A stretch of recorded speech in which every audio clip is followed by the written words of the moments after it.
Alright, so let's start then. Okay, so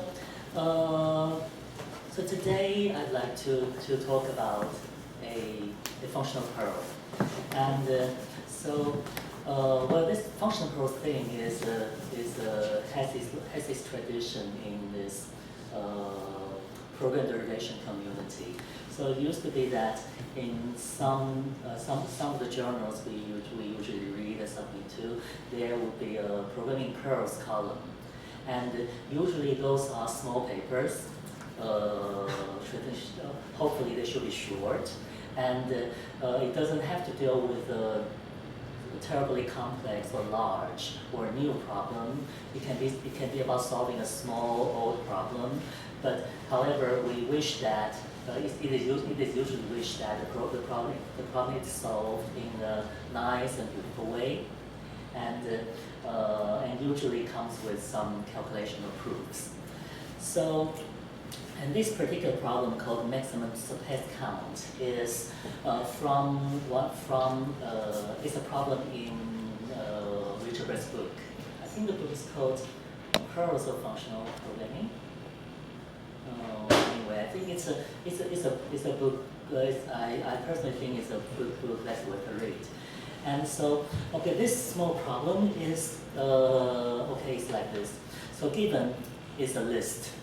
So this, if I define this problem, it's a list of elements. Okay, let each element just be integers, and the output is simply one. Is just one integer. And what's that about? Okay, the definition is like that. So given, okay, let's consider a list of numbers. So give something like 8, 7, 9, 6, 5. Okay, 9 again. Okay, so when a number on the right hand side is bigger than some number on the left hand side, we call that this number 5 is surpassed by number 9. And I don't know why it has to be on the left hand side. Probably it's like in Britain you surpass the car on the right hand side, I think. So then this 6 is surpassed by 9, and 9 is surpassed by nothing, and 7 is surpassed by these two 9s. So 7 is surpassed by two numbers, and 8 is also surpassed by two numbers. And then actually, if I record it here, so 5 is surpassed by one number, 9 is surpassed by nothing, and 6 is surpassed by one number, which is 9, and 9 is surpassed by nothing, and 7 is surpassed by two numbers, and 8 is also surpassed by two numbers. And then the maximum surpassed count of this list is 2. And then the challenge is to compute this maximum count of surpasses. Okay. And of course, we wish to do it in a reasonably efficient way. And in this particular case, we wish to come up with a big O n of n algorithm for it. Okay, but however, let's start with the problem specification. Okay, so given is the list, and we want the maximum surpassed count. How to do that? Okay, so supposing that we have a number which we have a function tails, which given a list computes all the tails of the list. Okay, how is this tails defined? It takes the list of A and gives you a list of A, and it's like actually there's a function of the same name in the standard library which gives you all the tails of a given list. But however, here we want only the non-empty tails. So the definition will be slightly different. That when the input is an empty list, we return the empty list because there's no non-empty tail of an empty list. So this is how it differs from the standard definition. Okay, when the input is s cons s, okay, now s cons s itself is a tail, And also, then we want to compute the tails of x's. Okay, that's the definition of tails. So it gives you only non-empty. If it returns something in this in the list, it must be non-empty. Okay, now we can match this match the result with an empty list. And so now this is the head of one of the tails, and this is the rest. Then we want to compute. Then we want to compute how the number of things in Z that's bigger than Z. And okay, how to do that? Okay, one possibility is to do that. Okay, let's do filter among all the filter in Z all the elements that's bigger than Z, and then count the number. And that's the problem specification. And then what we want to do today is to find a quicker way to compute this. Right, and okay, the first thing to do is that it helps to, because we're going to talk about this part a lot, so it helps to give it a name. So let's call it I think Richard called it S count, which I think that stands for surpass count. That's so surpass count is surpass count. It computes the number of elements in Z that's bigger than Z, and then of course you can make it slightly briefer. It doesn't change much, but that's where I prefer to see it.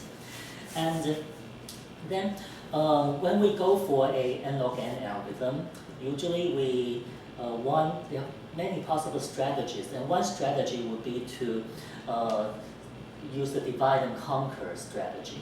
So we hope that we can define, or given a list, okay, if the input is x's append y's, we hope to somehow define MSC in terms of MSC x's and MSC y's. But is this possible at all? Well, I think you think about it, but you believe that it's just not possible because there's too little information returned by MSC. Sorry, and actually, of course, nobody corrected me. That we want maximum. Okay. Yeah. Okay, that's the specification for MSC. Okay, so MSC simply returns one number, and then from that there's not much we can do.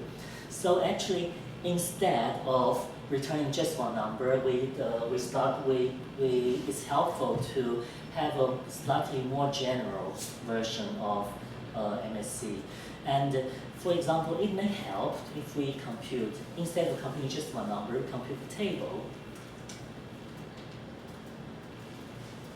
of stuffs, and then such that for what's this table for? Is that for each element in the list, we compute the number of elements that surpasses it. And okay, this contains much more information, and this will be easier than this. And it may be possible to define. Okay, I haven't given you the definition yet. Okay, so this table of x's is almost, the stack of table is almost like this, but instead of returning one count, we is that for each element we return itself and the number of things that surpasses it. And of course, as we know, this we have abbreviated this to S count. So this is the definition of table.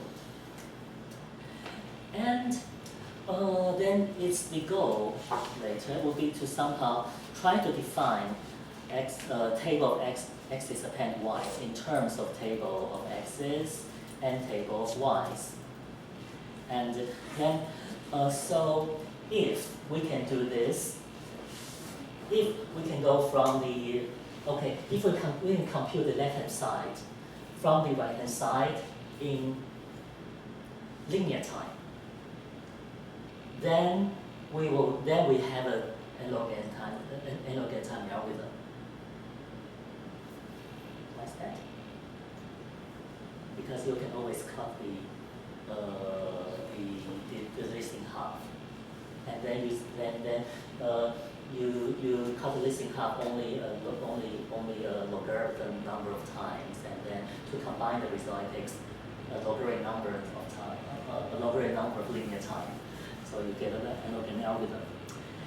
And then also, it also turns out that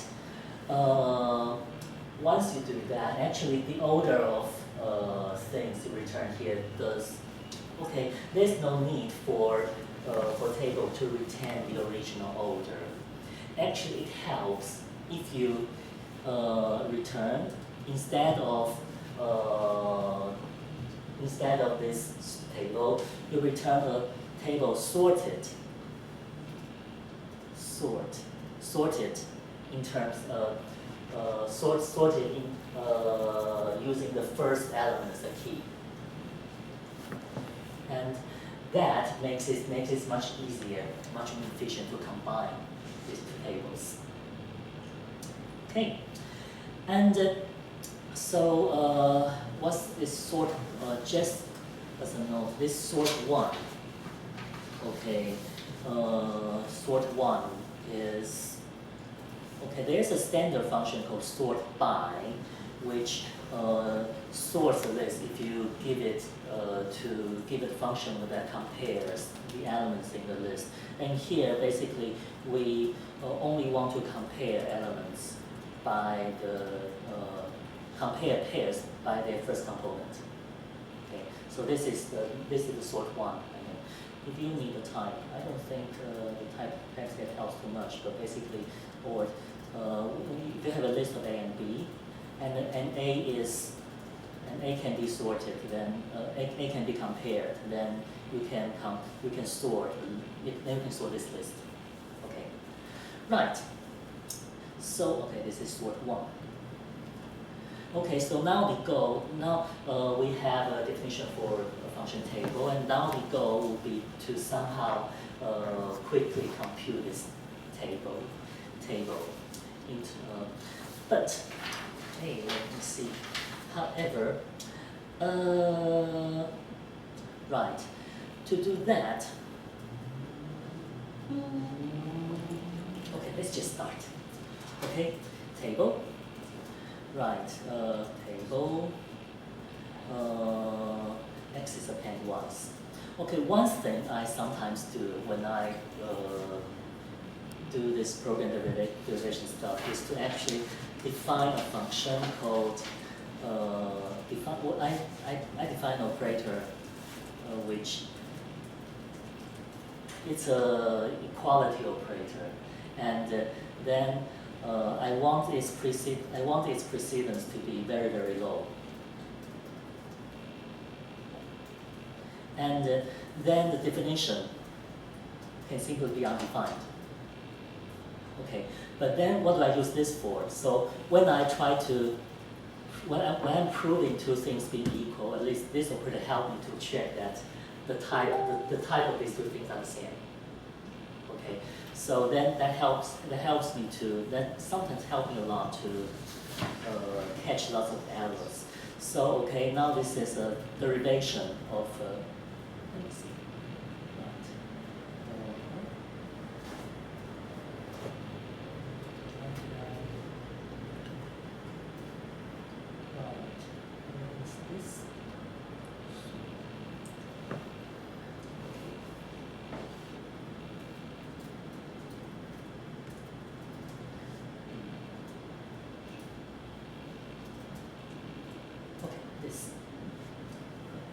So parse error input. Of course. Yeah, of course, this is not legitimate Haskell program. And for this, okay, usually what I do is that I define function. So when I have x's and y's here as argument, it's like a for all. For all x's and y's, I want to prove this equality. Okay. Then now what should I do? Okay. So firstly, let's just expand the definition. Sort one, and that's okay.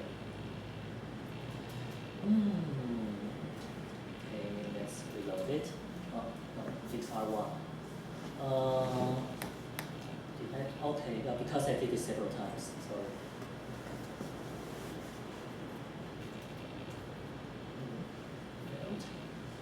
Just load it.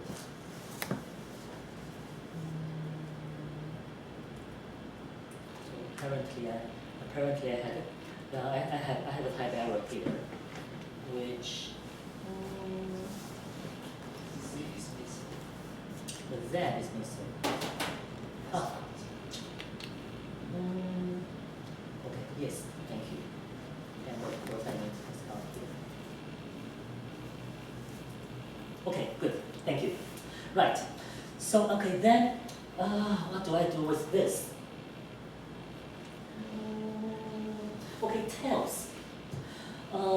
What can we say about tails, x's, and y's? Should that be, is it true that tails, x's, and y's, can tail of x's and y's be computed from, for example, tails of y's? How? Ah, okay. And tails of x's. How? Ah, okay. It's actually, if we compare tails of y's and compare tails of x's, and then for all of this we do a map y's, append y's.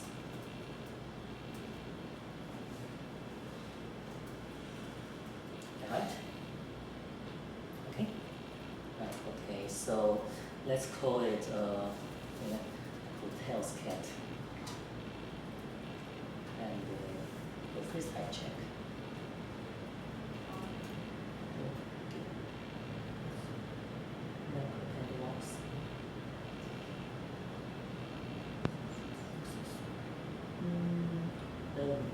Include cannot construct the type.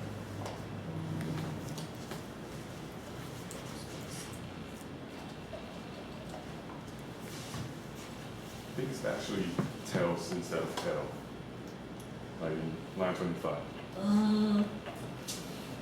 Yes, sorry, still big error. Thank you. Okay, RZs. Where did I put in RZs? Okay, good, thank you. Right, so now that we have this, okay, so actually the whole thing here can be expanded to this. Okay, and assuming that we have a function merge, which merges two sorted lists.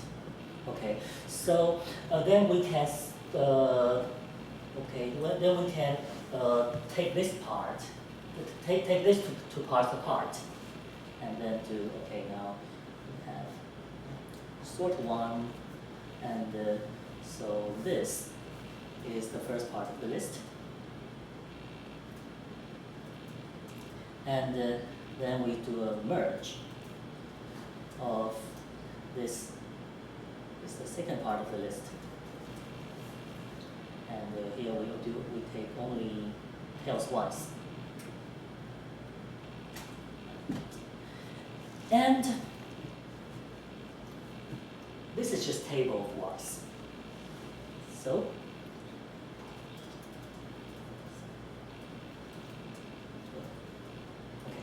so this is just table of y's. Well, what did I do? And then for here, we want to somehow turn this into a combination of tables of x's and tables of y's. How is that possible? Okay, let's see. So firstly, y's is okay. Firstly, it doesn't matter like the order. Actually, we need some more lemma saying that the order of things here doesn't matter. So because all we do is computing the count. So we can safely replace this append-wise by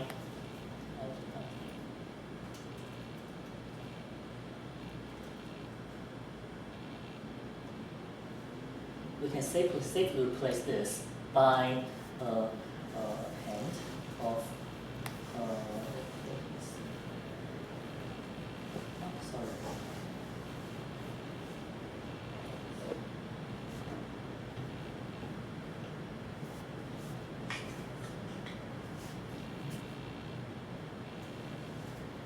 sorry. Sorry.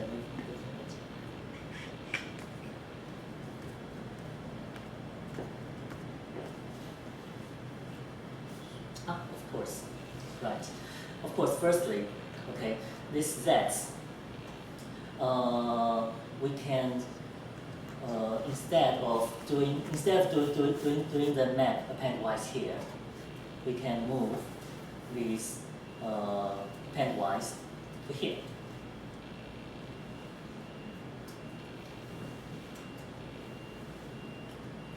We'll agree with that.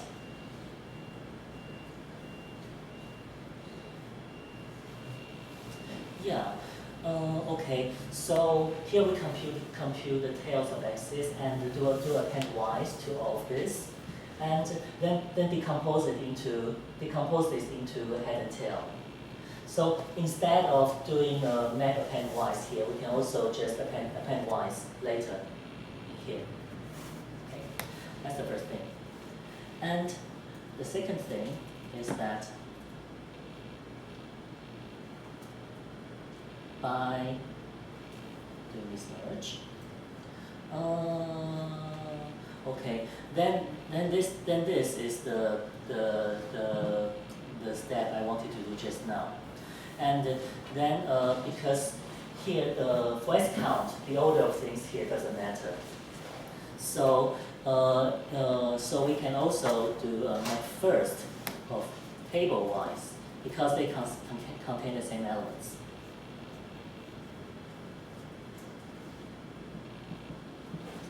The reason for doing that is actually to eliminate the use of y's in this part of the expression. So that means later we don't have to remember y's at all. Having this, we can just cut it in half and then compute table for it separately, and then forget about the original input, and that helps a lot. And then finally, okay. Now if you take a look at this, now here we still have the tails here. Can we not do the tail and just compute table of and just somehow compute the same thing by using table of x's? Okay, that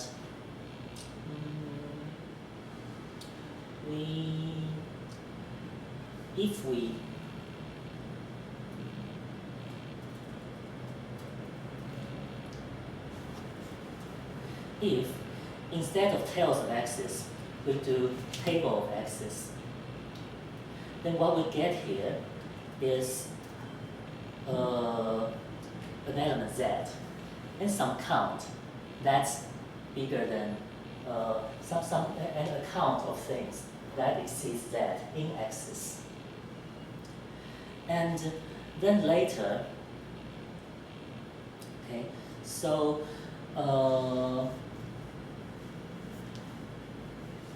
Then, so, but however, okay, this z here is one of the tail axes. We have computed the count already. So, instead of doing this, instead of recompute the count again, here we can simply add c to it, add a count to it.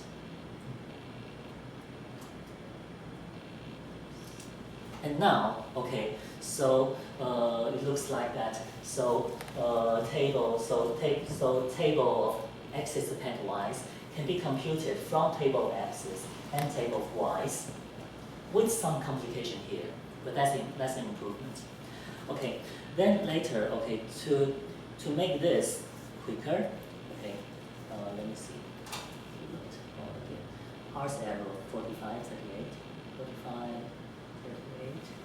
Oh, okay, I think it's the missing bracket. Okay, good. Right. Okay, because we're going to talk about this part next as a separate entity. So we call it the T count, which is that you take. So basically, we just take this. This part. So if we, so when we take result computed from the table, we do map first, extracting all the elements, and then compute the number of things that exceeds z in here. And we call this function T count because we're going to talk about it later. One important property of T count is that this table of elements and surpass count is sorted, and that allows us to do this slightly quicker. Okay, so now if we take a look at this again. T count z of t axis. Okay, by definition, is s count of map first of t axis, and do remember the definition of s count. Okay, I want to compute the number of things that's bigger than z in map first of t axis. But, however, this thing is this t axis is sorted by its first element. So that means actually this filter can be strengthened to what? Take while, drop while. Which one? Sorry, I didn't say how it is sorted, right? Let's say that this table is sorted in ascending order. Okay, so then instead of doing a filter, we can simply do a drop while.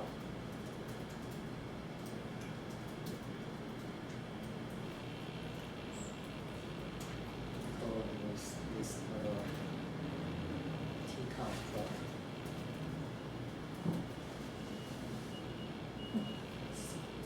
Okay, good. That's quicker. Okay, and so okay, let's go back to our problem. That now, assuming that we want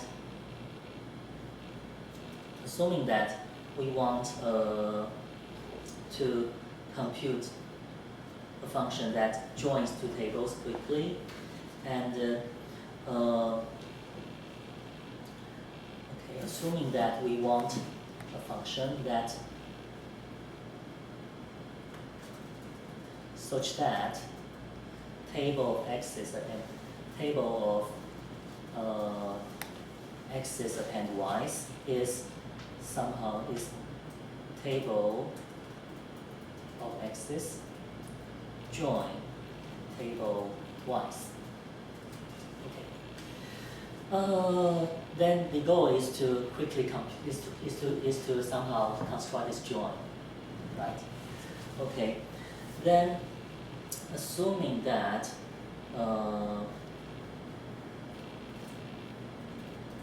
okay, this is an inductive case for join.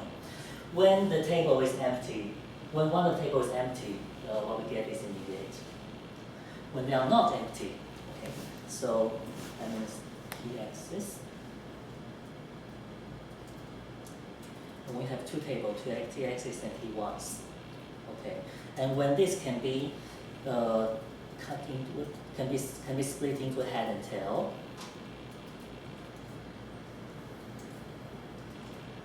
Y and D.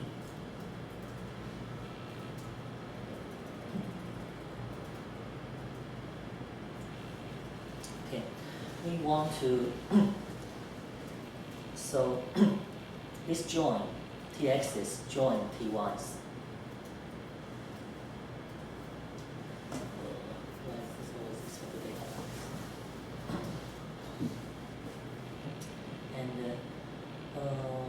Join is okay, I need a specific I need a spec for join. Join is according to the I haven't given you join yet. Okay, join is simply this. Sort one sorry.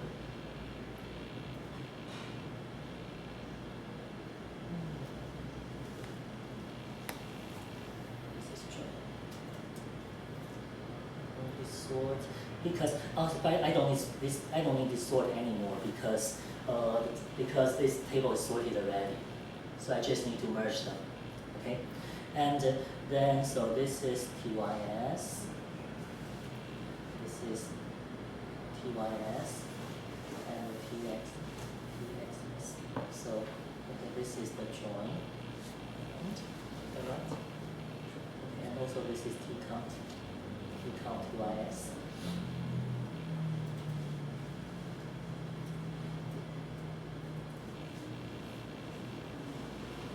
Okay, this is join. Now, so also it's a spec of join, and now I want to construct a inductive definition of join, which takes linear time. Okay? Right, and so when t-axis can be split into a head and tail, and when ty's can be split into a head and tail. Okay, the definition of this is that, and also again I'm going to just copy the definition. Yeah, right. Just to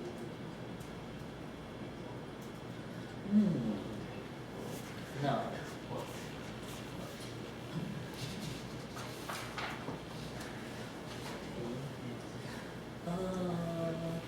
So when t-axis, the first element of t-axis is x and c, right? So if I split the first element,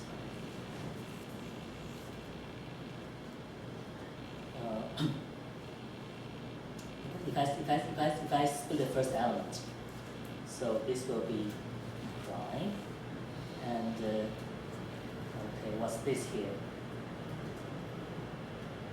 It's c, and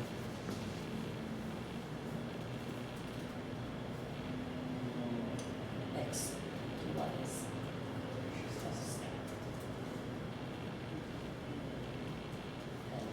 Merge. And also TYS is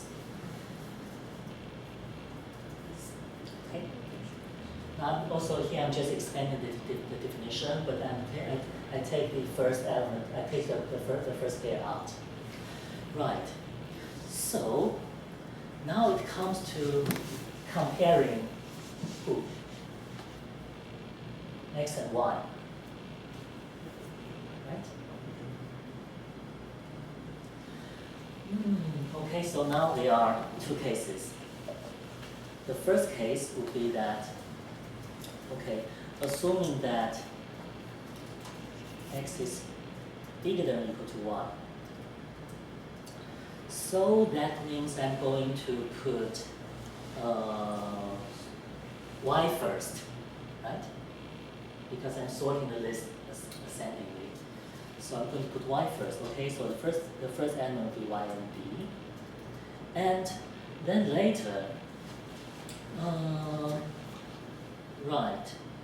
And then, however, that also means that since X is bigger than Y, so, and also this thing is sorted. So that means X is bigger than everything here. So T count can be eliminated. And so now,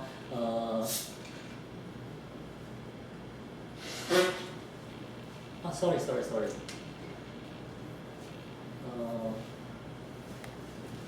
Sorry, X is bigger than Y. Okay, so Y and B is, so Y and D comes first, and then, okay, the rest, and I'm copying the rest here.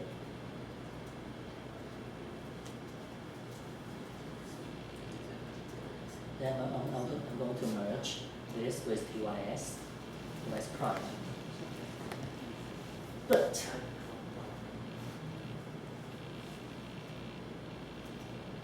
however,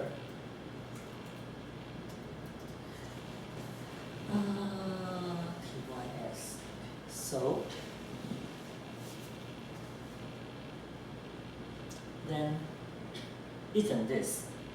Is this just again join TX's and TYS prime?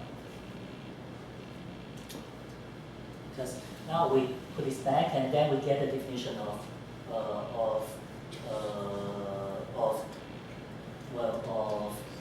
join again. So this is just join TX's and TYS. So that's the first case, right? And then also another case is that, and it should be this way, right? If X is smaller than Y, right? And that's when, so again, if I look at this, and then now, assuming that X is smaller than Y, then X should come first. So this one should come first. Okay, sorry. Let me just copy this. And consider the case that X is smaller than Y. Okay, so that means X should come first. C plus T count. Okay, but then, okay, that's what I was about to say. So however, if you look at this T count, basically it wants to count the number of items in Y's that exceeds X. But then, actually, X is smaller than its first element. And then this list is sorted ascendingly. So actually this is simply the length of TYS. Right. So, and then later, here, now later you're going to merge this thing and this thing, which is again just join TX is prime and TYS. So in summary, now we have a definition of join, that if the element, when the two elements of join is this. Firstly, when one of this is empty, well, you do nothing.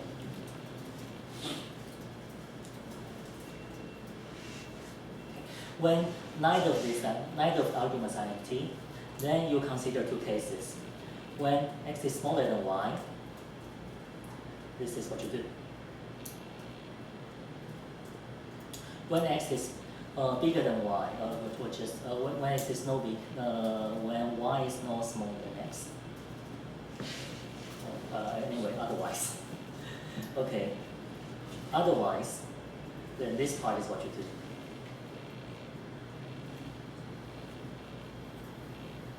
And then this drawing runs in linear time. If you always somehow remember the length of the two lists, and that can be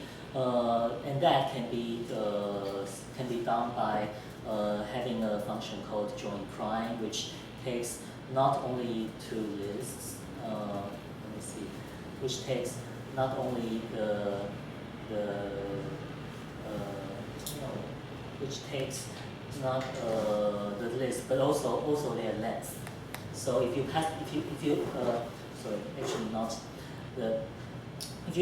down the length in the main function, then you don't have to recompute it all the time.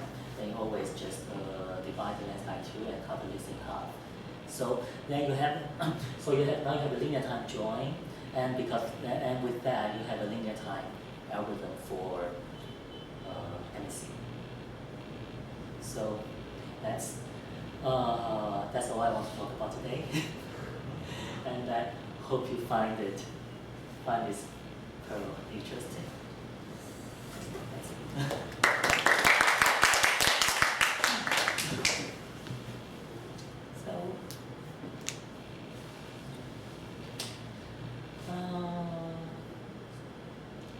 Anyone? Just some comments, or you want to say something? What's the relation of merge and join? Merge. Okay. Now you don't. Merge is simply a function that merges two sorted lists. And then join is a function which I abstracted from the computation of table x's and y's.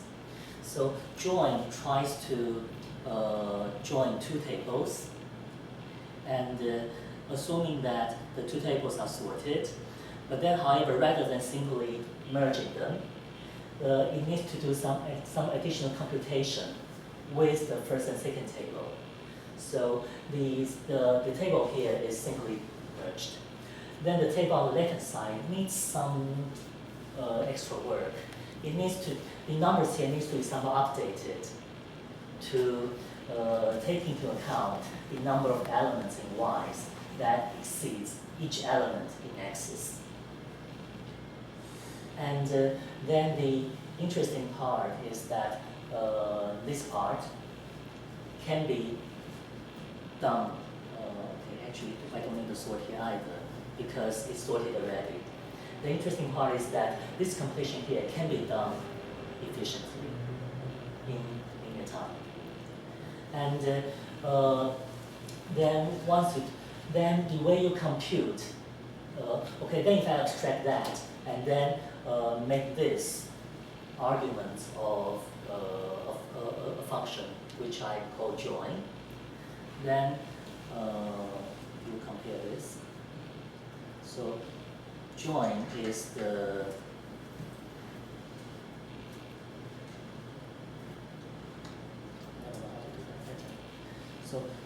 the function which I designed by extracting this pattern here. And this is simply p count. P count z of first p count z table. Then join is this part abstracted. So basically, it's like what we often do in program derivation, that we do the calculation, and then we look at then look at this and see, okay, this expression is interesting, and maybe I can I can take away this recursive part and make it a standalone function, and then start to think about how do I do this efficiently. So then here you can see that join merges TYS with an updated version of the axis.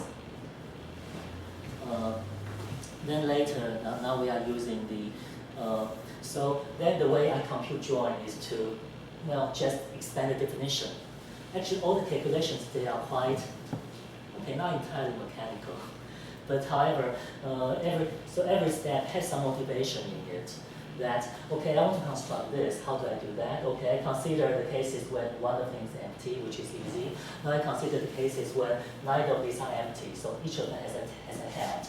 And then by the definition of merge, what I do is to compare the two heads. Then to compare the two heads, there are two cases. And then I just look at the two cases, and then somehow things just get simplified. And so now to compute join, then now there are two cases, because to compute join, now if I expand the definition, okay, this part has a head, this part has a head, now I need to compare these two heads. And then I consider the two cases separately. So the ideal, an ideal program calculation would be that most of the time the form of the expression help you to construct, the form of the expression itself leads you with the derivation. And that's what we hope we can do with functional programming, because programs are just expressions. And so then you construct programs like you do mathematical calculation, and then eventually at some point you need some insight. Then, this is sorted. So actually I don't need to, in one of the cases, I don't need to actually compute the count, because basically the whole list will be will exceed that x. So most of the time we are guided by the expression, but then occasionally we need some insight to the problem, and then and that's what we hope with this technique of program derivation.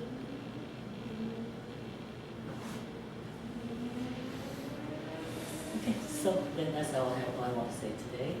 And then I think we can, there's still plenty of time, so we can stay here a little bit more, and well, let's just chat.